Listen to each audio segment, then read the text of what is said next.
Hello viewers, welcome to my video lecture. आज मैं class 12th के बायोलॉजी का first chapter reproduction in organism start करने जा रही हूँ। रिप्रोडक्शन इन ऑर्गेनिजम्स, इस चैप्टर की शुरुआत होती है लाइफ स्पैन से। तो सबसे पहले लाइफ स्पैन को समझते हैं। अगर हम लोग किसी भी ऑर्गेनिज्म के लाइफ्स को ऑब्जर्व करें तो हम लोग देखेंगे कि ऑर्गेनिज्म का सबसे पहले तो बर्थ होता है, फिर वो एक सर्टेन एज तक सर्वाइव करता है और फिर उसकी डेथ हो जाती है। तो बर्थ से लेकर के नेचुरल डेथ के बीच के टाइम पीरियड को कहते हैं life span. The period from birth to the natural death is known as life span. Different organism का लाइफ स्पैन डिफरेंट हो सकता है। ये फ्यू डेज से लेकर के फ्यू थाउजेंड ईयर्स तक भी हो सकता है। जो सेकेंड इम्पॉर्टेंट चीज हम लोगों को इस लाइफ स्पैन में याद रखनी है वो ये है कि लाइफ स्पैन का साइज के साथ कोई रिलेशन नहीं है। Life span is not correlated with this size. Size के साथ इसका कोई रिलेशन नहीं है। इसके कहने का मतलब है कि अगर दो ऑर्गेनिज्म है, अगर उन लोग का साइज सेम भी हो तो भी उनका लाइफ स्पैन भी सेम होगा, ऐसा जरूरी नहीं है। एग्जाम्पल, क्राउज एंड पैरट्स, दोनों का साइज लगभग सिमिलर है, दोनों के दोनों बर्ड्स हैं, पर जो क्राउज होते हैं उनके और पैरट के लाइफ स्पैन में बहुत बड़ा डिफरेंस है। क्राउज का लाइफ स्पैन होता है 15 ईयर और पैरट्स का होता है 150 years.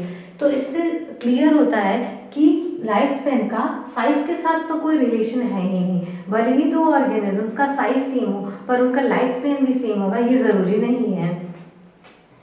Life span different organism का भले डिफरेंट हो, पर एक चीज जो कि सारे ऑर्गेनिज्म में कॉमन है, फिक्स है, सर्टेन है, वो है डेथ। यानी कि लाइफ स्पैन जो कुछ भी हो, लाइफ स्पैन इज व्हाटएवर, पर डेथ इज सर्टेन। डेथ तो सब में होगा। इसीलिए हम लोग कहते हैं नो इंडिविजुअल इज इमॉर्टल। कोई भी इंडिविजुअल इमॉर्टल या अमर नहीं है एक्सेप्ट सिंगल सेल ऑर्गेनिज्म। केवल सिंगल सेल ऑर्गेनिज्म को छोड़ दिया जाए तो कोई भी इंडिविजुअल इमॉर्टल नहीं है। अब समझते हैं कि सिंगल सेल ऑर्गेनिज्म इमॉर्टल कैसे है, यानी कि सिंगल सेल ऑर्गेनिज्म की डेथ क्यों नहीं हो पाती है। अब हम लोग इसको समझते हैं। सिंगल सेल ऑर्गेनिज्म, जैसे हम लोग एग्जांपल लेते हैं अमीबा का। अमीबा को अगर हम लोग फेवरेबल कंडीशन दें तो वो हमेशा डिवाइड करते रहेगा। मतलब अगर अमीबा को फेवरेबल कंडीशन मिलता जाए तो वो डिवाइड करता ही जाएगा, उसमें ग्रोथ होती ही जाएगी, उसकी कभी नेचुरल डेथ ही नहीं होगी। इसके अपोजिट अगर हम लोग केस ले लें ह्यूमन का या फिर अदर ऑर्गेनिज्म का, तो हम लोग देखेंगे कि भले ही हम लोगों को कितना भी फेवरेबल कंडीशन मिल जाए, कितना भी प्रॉपर फूड न्यूट्रिशन मिल जाए, तो भी एक सर्टेन एज के बाद डेथ होनी तो फिक्स है। इसीलिए कहते हैं कि कोई भी ऑर्गेनिज्म इमॉर्टल नहीं है, बस सिंगल सेल ऑर्गेनिज्म को छोड़ के। सिंगल सेल ऑर्गेनिज्म की डेथ कभी नहीं होती अगर उसे फेवरेबल कंडीशन अवेलेबल होगा तो। अब क्वेश्चन ये उठता है कि बता दिया मैंने कि सारे लिविंग ऑर्गेनिज्म हो, केवल सिंगल सेल ऑर्गेनिज्म को छोड़ के सभी के सभी की डेथ होती ही होती है। अगर बर्थ हुआ है तो डेथ होगी ही होगी। तो फिर जो ये डिफरेंट तरह के प्लांट्स और एनिमल और डिफरेंट तरह के एनिमल्स की स्पीसीज, अलग अलग ऑर्गेनिजम्स की स्पीसीज जो कि सेवरल थाउजेंड ईयर से लेकर के अभी तक सर्वाइव कर रहे हैं, ऐसा कैसे हो पाता है। अगर डेथ हो पॉसिबल है तब तो ये अभी तक सर्वाइव ही नहीं करना चाहिए था। इसका मतलब ये है कि उन ऑर्गेनिज्म में ज़रूर कुछ एक ऐसा प्रोसेस होता होगा जिसकी वजह से वो अभी तक सर्वाइव कर पा रहे हैं। उस प्रोसेस का नाम है रिप्रोडक्शन। तो अब हम लोग चलते हैं अपने मेन टॉपिक रिप्रोडक्शन पे। तो अब हम लोग समझ लेते हैं कि रिप्रोडक्शन यानी कि रिप्रोडक्शन क्या होता है। रिप्रोडक्शन किसी भी ऑर्गेनिज्म की वो कैपेसिटी होती है जिसकी वजह से वो ऑर्गेनिजम्स बेबीज प्रोड्यूस कर पाता है, ऑफस्प्रिंग प्रोड्यूस कर पाता है, जो कि देखने में एकदम उसी की तरह होते हैं। Reproduction is a process in which an organism give rise to offspring similar to itself, जो कि देखने में उसी की तरह हो। और ये जो रिप्रोडक्शन से ऑफस्प्रिंग या बेबीज प्रोड्यूस होते हैं, वो प्रोड्यूस होने के बाद ग्रो करते हैं, मैच्योर होते हैं और फिर दोबारा रिप्रोड्यूस करते हैं और रिप्रोडक्शन से न्यू ऑफस्प्रिंग प्रोड्यूस करते हैं। उनकी तो डेथ हो जाती है, पर जो न्यू ऑफस्प्रिंग रिप्रोडक्शन से प्रोड्यूस हुए हैं वो दोबारा से ग्रो करेंगे, मैच्योर करेंगे और फिर वो भी रिप्रोड्यूस करके न्यू ऑफस्प्रिंग प्रोड्यूस करेंगे।